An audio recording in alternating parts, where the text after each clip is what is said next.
Thanks, Anup. Another opportunity to interact with these young minds. Admiral Saab, in fact, I remember very much.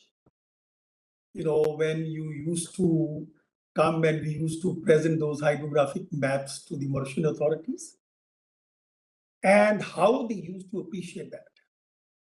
Because the beauty of these small island states is that they have a lot of water, but somehow they do not know what is there in that water. And I think your effort, in a way, was telling them what exactly they have under their own water. And that is the context of today's presentation. In fact, when you listen to Domit in isolation, sometimes you feel why so much detail on sediment management. But I thought, I have been with him throughout this journey of preparing this report. But that was not the only path. And we talk about MRC is simultaneously walking on a large number of pathways. And we are trying to converge those pathways into finding solutions so that the man-made activity is not always incompatible with the laws of the nature. So as Nishta mentioned, I have been working on blue economy for now almost 10 years, or a little over that. And we realized that with the land-based resources depleting, we would be rushing to the oceans for more resources. Not that we have not done it in the past. Historically, we have always worked with the oceans for food, transport, recreation. Then later on energy, now we're talking about renewable energy. We are talking about non-conventional new areas like biotechnology. We are talking about seabed mining and so on and so forth. Now, we thought if so many sectors simultaneously rush to the oceans, are we looking at an intersectoral conflict situation, and which would then be manifested in the ocean's behavior? And if you look at the contribution of ocean beyond its economic value, it has tremendous intangible benefits. And we can talk about the oxygen cycle, carbon cycle, weather stabilization. You can talk of any number of those things, biodiversity.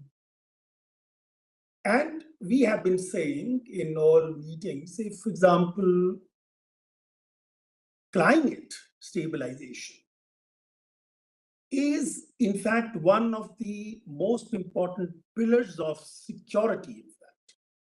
We talk about all kinds of securities, but if the environmental stabilization is disturbed, if the climatic stabilization is disturbed, I think that would be one of the very major threats to our own security. We talk about food security, we talk about energy security, we talk about other kinds of security. But this is a horizontal threat to all aspects of security.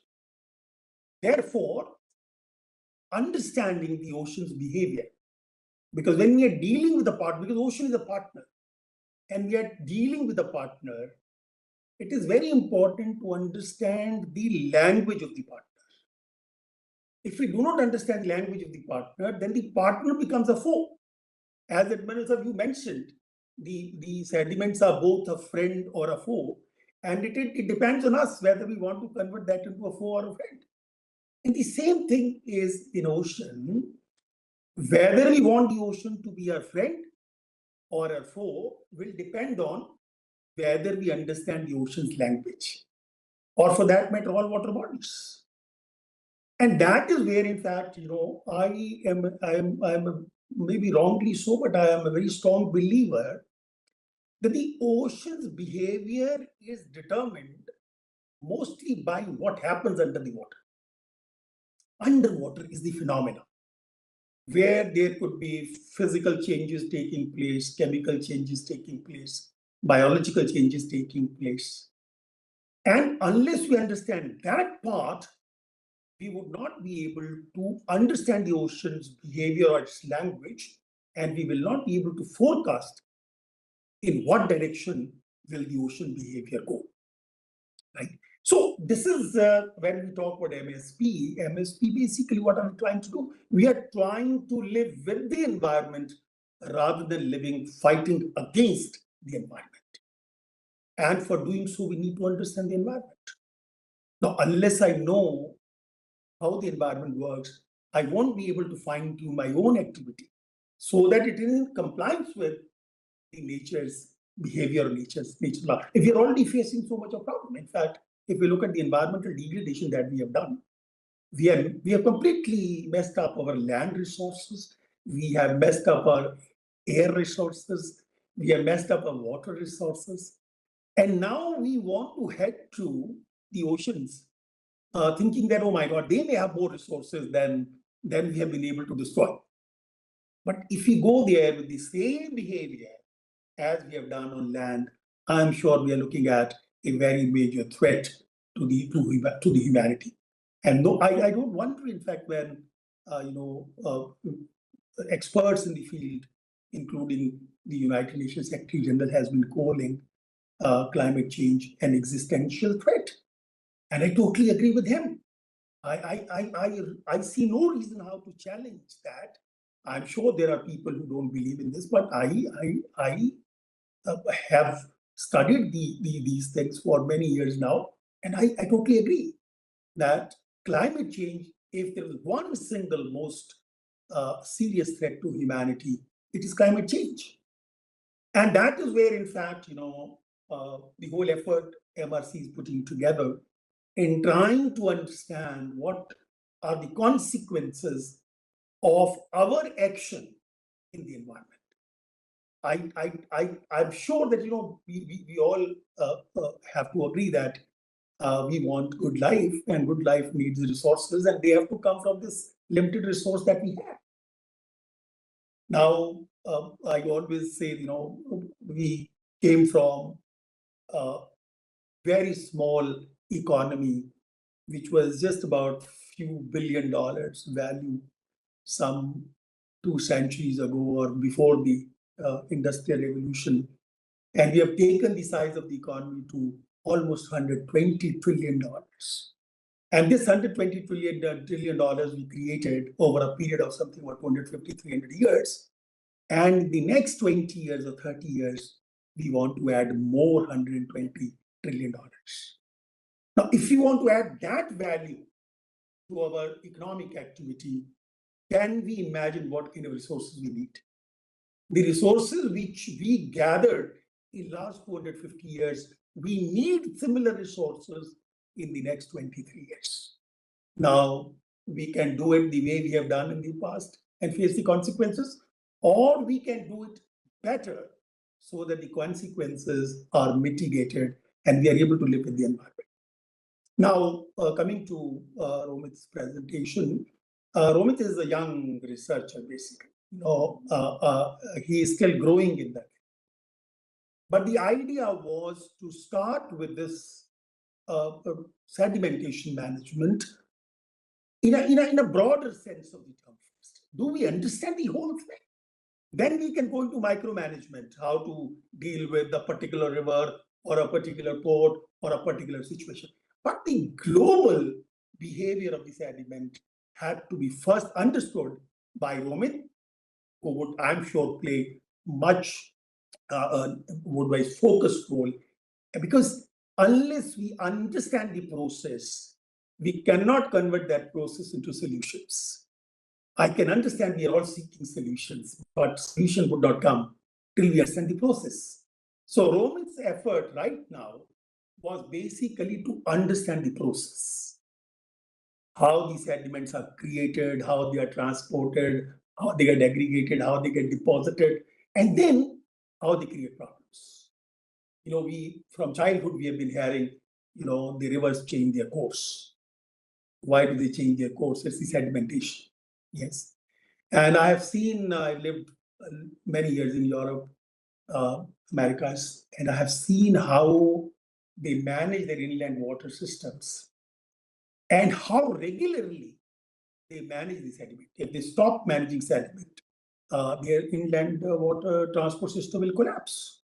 Not only the transport system will collapse, it will also have an impact on tourism. It will have impact on biodiversity. It will have impact on their fisheries. It will have impact on their drinking water system. So it's a multiple ways mismanagement can hurt us.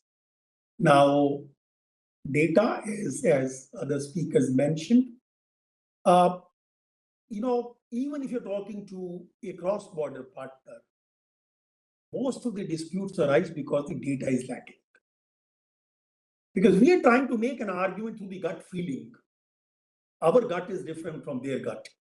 As a result, we are not able to come to a common decision. But if there is a credible data available to support the argument that we are making, it will become easier for your partners to understand the argument that you're making. So I think that is what MRC is trying to do. They are trying to collate data from different silos, as Admiral Arora mentioned, and then try to see, could there be a common silo where this multiple variations of data could be collated into a solution. I'm sure it's a very difficult job. It's not an easy job. If it was easy, we will all not be sitting here and talking about it. It's a very, very complicated thing. It's heavily data dependent and heavily analysis dependent. And unless somebody does it, it won't happen automatically. So somebody has to do this very boring job. It's a very boring job. For example, when you sit across a table for discussing diplomatic outcomes, that's sometimes very exciting. But that exciting thing will not happen unless somebody does the boring job. The boring job is get the data, apply the integrity to the data, analysis of the data in a credible manner, then project your viewpoint to your partner. So talking of the international cross-border issues. There are many things I can talk, but I've heard other experts. They have already covered a lot of this, but I think we need to encourage young scholars like Romit, because I'm sure, it's not an easy thing, because he has spent almost how many years now, about 2 years, 3 years? 4 years. 4 years now. The 4 years of hard work, collecting information, reading books, reading reports, and then coming to what he has done. And I'm sure from here, we will take further steps and try to see, can we create solutions based on what he has done. So I think I congratulate Romit, I congratulate Anup, because you have been guiding him. And I really admire the conversation. I really, it enriched my own understanding. And once again, thanks, Admiral Arora, because you were one person who really helped me open my eyes on underwater domain awareness, because hydrographic survey is nothing but underwater domain awareness. But I think it would be appropriate to tell us that there are hundreds of such aspects, and they need to be brought together for finding more comprehensive solutions so that the environment stops complaining against us. And right now it's complaining very severely, and to the extent of threatening us. If you don't stop, I will come back and hurt you. I'm sure you don't want to be hurt in the process. So with these words, I thank you so much for giving me this chance to say whatever I had to say. Pleasure meeting all of you. Thanks a lot.